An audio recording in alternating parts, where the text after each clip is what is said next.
नमस्कार। Book audio में बहुत बहुत स्वागत करता हूं मैं आपका दोस्त ब्रजेश। और दोस्तों, आज लेकर के हाजिर हूं मैं इसहाक रामदुर्गी का कहानी संग्रह प्रोपेगेंडा। इसी संग्रह से पेश है आज की कहानी घर वापसी। चलिए बढ़ते हैं कहानी में आगे की ओर। 4 दिन बाद गांव में शुद्धिकरण का मुहूर्त तय किया गया था। आबिद अली को धीरे धीरे यकीन होने लगा था कि अब उसके बेटे को वो इंसाफ दिलाने में सफल होगा। जिस पुलिस स्टेशन के चक्कर लगाते पांव घिस गए थे, आज वहां के अधिकारी स्वयं उसके घर आ रहे थे। घटना की जानकारी तफसील से लेने आसपास के इलाकों में पूछताछ तेजी से शुरू हो गई थी। 2 दिन भी बीते नहीं थे कि आबिद अली और उसके परिवार का नाम देश भर में मशहूर हो गया था।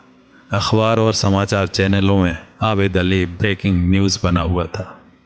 इधर मुस्लिम बिरादरी में खलबली मची हुई थी। कौन बिरादरी चाहेगी कि उनका सदस्य गैर बिरादरी का हिस्सा बने। विरोध तो खूब होता रहा। आए दिन खुफिया पंचायतें होती रहीं, लेकिन खुलकर विरोध करने की हिम्मत नहीं थी। आबिद अली अब मजलूम नहीं था, उसके साथ प्रशासन था। प्रधान मोहसिन जी को अपने रवैये पर अफसोस भी हुआ।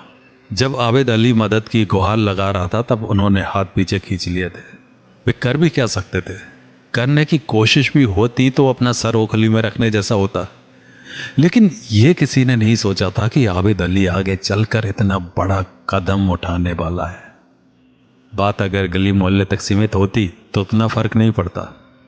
यहां तो आए दिन गांव चर्चा में है, हर जगह खबर मची हुई है। सारे देश की आंखें इस छोटे से गांव पर टिकी हुई है।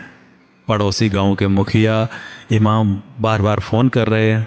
वे हर एक को क्या बताएं क्या न बताएं, कैसे इस मसले का हल निकले, ये समझ से परे था। प्रधान मोहसिन ही नहीं, मुस्लिम बिरादरी का हर एक बाशिंदा हैरान परेशान था। माहौल कुछ ऐसा बन गया था कि चाहकर भी कोई आबिद अली और इसके परिवार वालों से बात तक नहीं कर सकता था।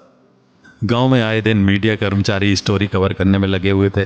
प्रधान ने हर एक को सख्त नसीहत दी थी कि कोई भी मीडिया वालों से गुफ्तगू ना करे और ना ही इस बाबत अपना मुंह खुला छोड़ दे। लेकिन हवा को कौन रोक सकता है। हकीकत हो या अफवाह, हवा के संग उड़ती गई, फैलती गई।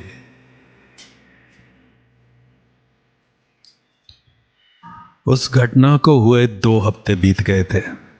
आरिफ सुबह घर से निकला था हर रोज की तरह। किराने की दुकान थी जिसमें कपड़ों का छोटा मोटा व्यापार था। आखिरी दिन था वो। आबिद अली ने उसे जाते हुए देखा था। एक पहर भी बीता नहीं था कि गली के लड़के ने आकर खबर दी कि आरिफ की दुकान में भीड़ इकट्ठा हुई है। आरिफ बेहोश पड़ा है। दुकान पहुंचा तो आबिद अली के पैर तले जमीन खिसक गई। आरिफ बीच में लटाया गया था। पंखे पर रस्सी टंगी हुई थी। ये मंजर देखते ही आबिद अली लड़खड़ाकर गिर पड़ा। भीड़ बढ़ने लगी। बात गांव में फैलती जा रही थी। मुस्लिम जमात के मुखिया भी घटनास्थल पर पहुंचे। आबिद अली को दिलासा देते रहे। उनकी सलाह थी कि जैसे तैसे लाश को जितना जल्द हो सके दफनाना बेहतर होगा। पुलिस तक वारदात पहुंचेगी तो पोस्टमार्टम के बगैर वे लाश को नहीं देंगे। इधर आबिद अली समझ नहीं पा रहा था कि आखिर ऐसा क्या हुआ जिससे उसके बेटे की जान गई। वहां मौजूद लोगों का कहना था कि जब वे दुकान की ओर खरीद फरोख्त के लिए आए तो लाश पंखे पर लटकी हुई थी। इस उम्मीद में कि कहीं थोड़ी सी जान बाकी रही हो, उस लाश को नीचे उतारा गया, लेकिन तब तक बहुत देर हो चुकी थी। प्रधान और कुछ बुजुर्ग अंदेशा जताते रहे कि हो सकता है यह खुदकुशी का मामला हो। ऐसे में पुलिस तक जाने से चीर फाड़ के अलावा कुछ नहीं होगा। बेहतर यही होगा कि देर ना करते हुए लाश दफन की जाए। आबिद अली इस बात को स्वीकार नहीं कर पा रहा था कि उसके बेटे ने खुदकुशी की है।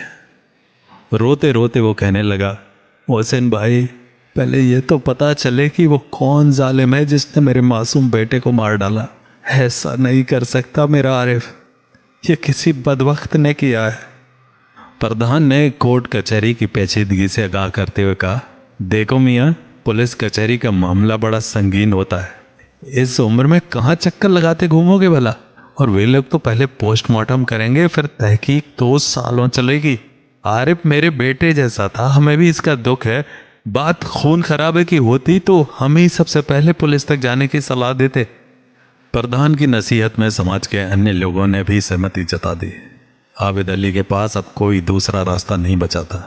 वो बार बार यही दोहराया जा रहा था, किसी ने मारा है मेरे आरिफ को। उसने किसी का क्या बिगाड़ा था। वहाँ मौजूद एक और बुजुर्ग ने दिलासा देते हुए कहा, भाई आबिद अली, पहले हम लाश को दफन तो करें, फिर इस पर सोचा जा सकता है। तुम हिम्मत से काम लो।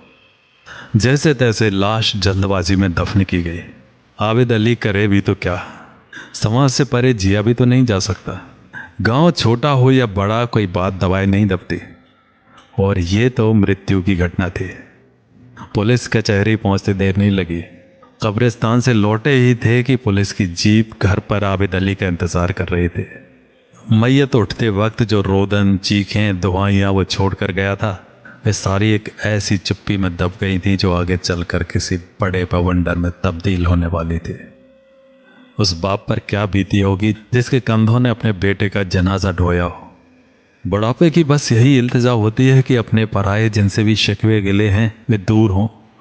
बिस्तर पर पड़े तो बहू बेटियों की थोड़ी सी हमदर्दी मिले, और जब रुखसत हों तो जनाजे को बेटों का कंधा नसीब हो। यह तो बाप के कंधों ने बेटे के जनाजे को उठाया था। ये एक गम कम था, आगे और एक मुसीबत का सामना उसे करना था। पुलिस के सामने जवाबदेही के लिए खड़ा होना था। और ये कहानी जारी रहेगी अगले अंक में। तो मिलेंगे अगले अंक में। नमस्कार।